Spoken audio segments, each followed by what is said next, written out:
Bonjour, bienvenue sur Cyber Anonymat, votre tremplin incontournable pour maîtriser le monde du numérique, de la théorie jusqu'à la pratique et du débutant jusqu'à l'expert en cybersécurité, réseau télécommunications et intelligence artificielle.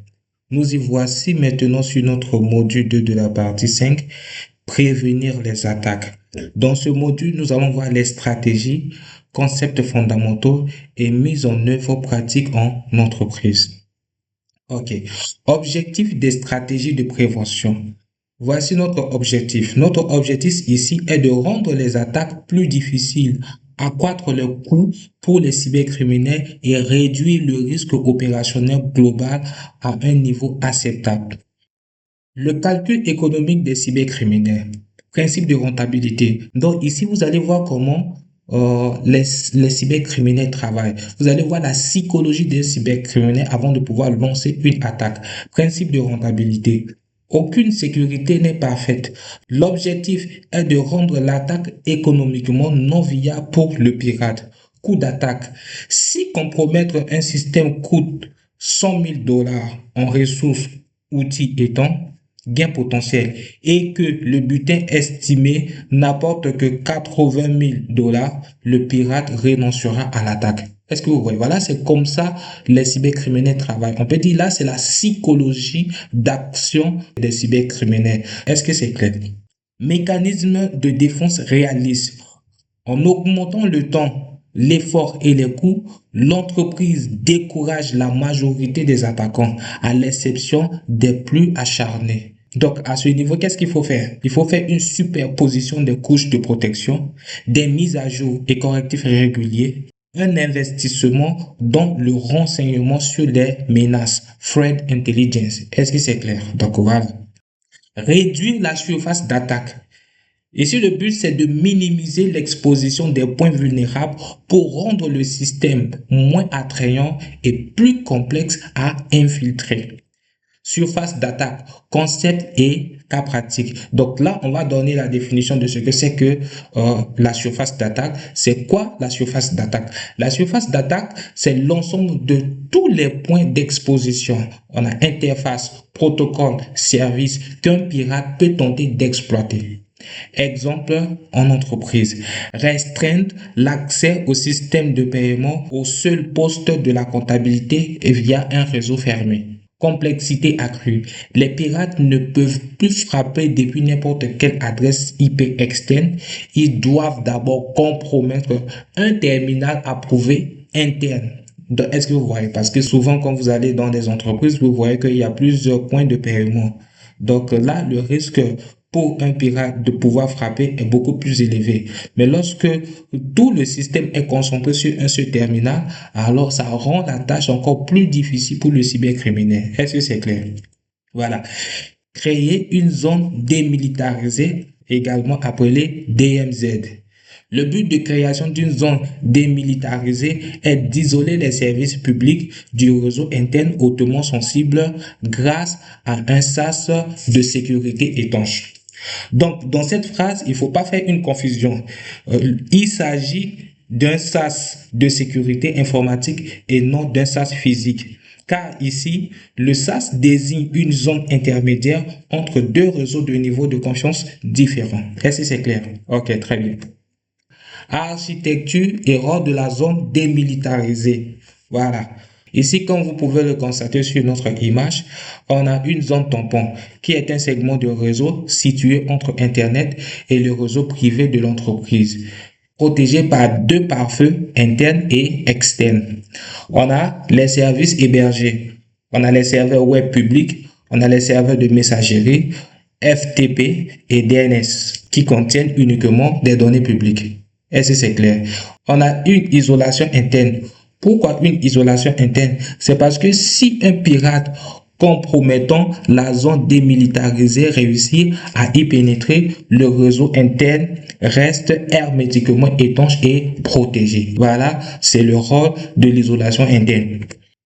Suivre le principe du moindre privilège. Pourquoi suivre le principe du moindre privilège? On suit le principe du moindre privilège pour limiter l'impact des compromissions en restreignant les accès stricts aux stricts nécessaires opérationnels. Moindre privilège et rayon d'explosion. Définition et règles d'or. Accorder à chaque utilisateur ou application uniquement les autorisations indispensables pour accomplir ses tâches et rien de plus. Cela permet d'éviter les comptes administrateurs par défaut et d'empêcher la propagation latérale des attaques en cas de vol d'identité. Exemple concret en RH. La base de données RH est configurée en lecture seule pour les managers sur leurs départements respectifs.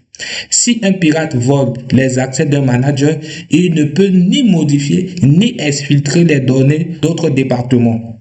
Le rayon d'explosion, également appelé zone d'impact, est strictement confiné. Est-ce que vous voyez la stratégie? Ok. Gérer les vulnérabilités logicielles. Ici, il s'agit d'identifier, corriger et anticiper les failles de sécurité au sein des systèmes et des applications d'entreprise. Correctif, obsolescence et scanner. Ici, ce que vous devez savoir, c'est quoi? Si un logiciel ne peut plus être mis à jour, il faut désinstaller totalement ce logiciel. Vous pouvez voir le système Windows 7. Ce système ne reçoit plus de correctifs et devient des cibles prioritaires pour des cybercriminels. Est-ce que vous voyez? Donc là, il faut faire une gestion des correctifs. Mettre à jour régulièrement vos systèmes, mettre à jour régulièrement vos logiciels et que, comme je le dis, si le logiciel ne peut plus être mis à jour, désactiver totalement le service pour ne pas encore donner plus de brèches à des cybercriminels de vous attaquer. Est-ce que c'est clair? Utiliser la défense en profondeur. Ici, le but, c'est quoi? Le but, c'est de superposer plusieurs couches de contrôle de sécurité pour qu'une attaque doit contourner chaque barrière séquentielle. Donc, en superposant plusieurs couches de contrôle de sécurité, on rend l'attaque encore très difficile. Les couches de défense en profondeur. Au niveau du périmètre, il faut mettre des pare-feux externes, des filtrages de trafic, des passerelles web sécurisées. Au niveau du réseau, il faut faire une segmentation interne du réseau local avec une détection d'intrusion. Et au niveau de l'autre et de l'application, il faut installer des anti-malware, des antivirus et effectuer un durcissement des postes avec la mise en place de quoi? Avec la mise en place d'un pare-feu applicatif. Est-ce que c'est clair? Ok. Et en termes de données, toujours appliquer le principe de chiffrement au repos et en transit et mettre en place des politiques strictes de classification des données. Ok. Travaux pratiques en entreprise. Donc, on va faire une mise en situation concrète, audit et durcissement de l'infrastructure de la PME Logitextile. Contexte du lab.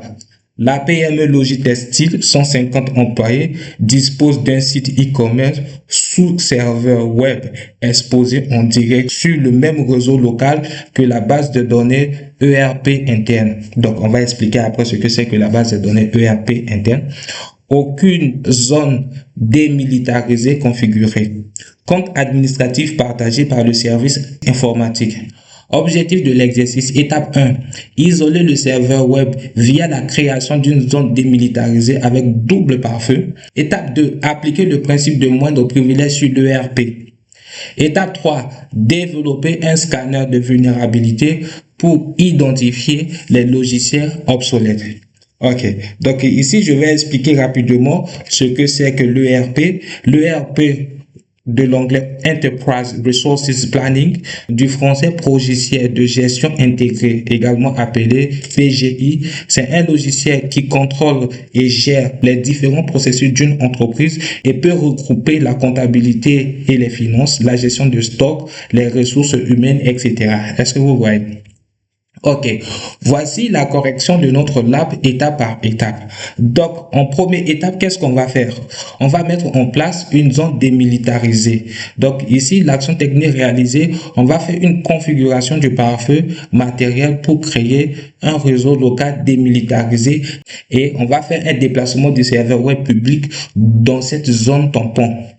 Le résultat ici attendu en entreprise, c'est quoi? C'est que le trafic entrant depuis Internet accède au serveur web, mais ne peut atteindre le réseau interne de l'ERP. Étape 2, au niveau des privilèges, suppression des comptes partagés, attribution de profils individuels, qu'on peut appeler également airbag, sur l'ERP. C'est quoi Airbag? Airbag est un contrôle d'accès basé sur le rôle. Le principe est de donner des droits d'accès à un utilisateur en fonction de son rôle dans l'organisation. Exemple, dans une entreprise, en tant que directeur, on lui donne accès à tous les rapports, tandis que le RH ne peut qu'avoir accès aux données employées, ainsi de suite. Est-ce que vous voyez? Donc ici, le résultat attendu ici, c'est quoi? On crée la traçabilité totale des actions et une limitation immédiate du rayon d'explosion en cas de vol d'identité. Étape 3 et clôture. Étape 3. Gestion et scan. Donc là, on va faire une mise en place d'un scanner de vulnérabilité automatisé.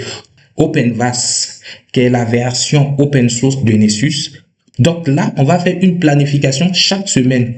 Donc le système va faire une détection des postes sous ancienne version de logiciel et également une application automatique des correctifs critiques. Patch Management. Voici notre bilan et défense en profondeur. Donc, l'entreprise dispose désormais d'un périmètre cloisonné, surveillé et résilient. Donc, le coût d'attaque pour un attaquant est multiplié désormais par 5. Le risque opérationnel est ramené sous le seuil d'acceptabilité de la direction. Est-ce que vous voyez? Donc, ce qu'on peut appeler également risque résiduel. Questions et réponses. Merci pour votre attention et place aux échanges et retours d'expérience.